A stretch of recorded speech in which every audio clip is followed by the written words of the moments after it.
But I think one particular theme that I bring to people, the kids I teach in CCD, is you never know how what you do is going to have an impact on someone, for the good or for the bad.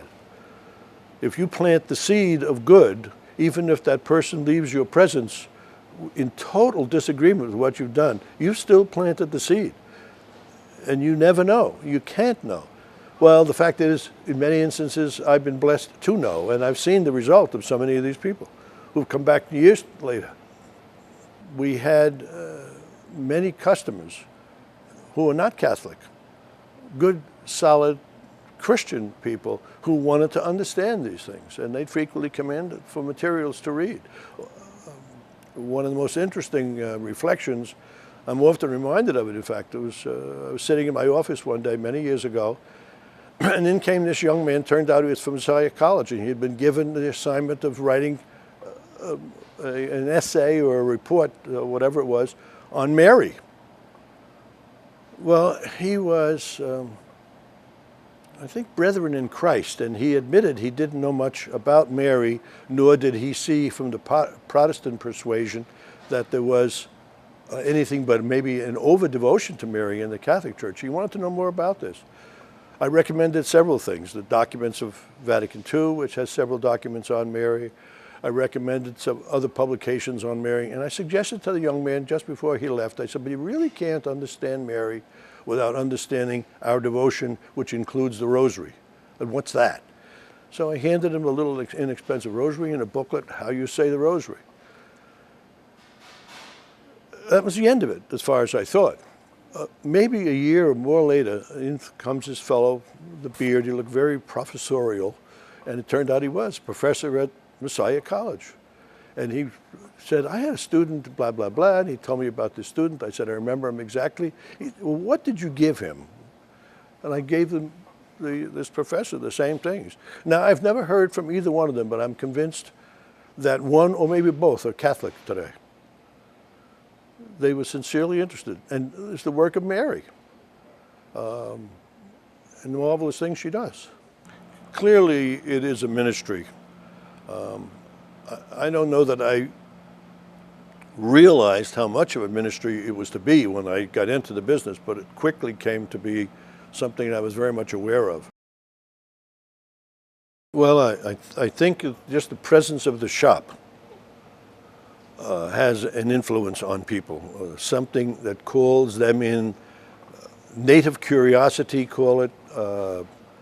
I call it the segment of the natural law. We all are inherent in us is something that tells us there is a God. And even in the most foreign cultures, barbaric cultures, there is a calling to a God. Our job as Christians, and particularly as Catholic Christians, is not only to introduce people to the fact that there is a Christianity, but there is a Christ. There is the presence of the God-man. And I bring that to people. I can remember at least 6 incidents in the time we owned the Catholic shop where we actually literally had to talk people out of suicide. For some reason, just the name over the front of the store called them into the shop. They knew, perhaps not intellectually, perhaps in this sense not even rationally, but there was a sense inside of them that they could get some help there. And they did. Thanks be to God, not because of any particular persuasion that I had, but was able to help those people because of the nature of the business. Last I knew, all 6 were still alive. All 6, when they had entered that building at different occasions, were threatening imminent suicide. Because as so many, I have had my own dark nights of the soul. But thanks be to God, I've been able to persevere, and thanks be to his providential and seemingly never-ending love and mercy, I've managed to get through.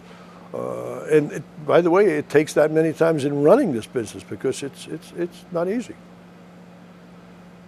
We've had disasters. Years ago, we had a flood damage in the store after a great snow followed by heavy rain that I sat down and I cried. I said, I'm not going to get through this. I believe very much in the planting of seeds. And working so much, so often, so frequently, so regularly with our priests, I've learned, even not directly from them telling me, but just by observing, they have to do the same thing. They help us get corrected through confession or whatever. And they have nothing to show for it. It isn't like building a car, you you always got the right rear wheel on the car, and there it went. They live on the trust and faith that God will continue in this person's life.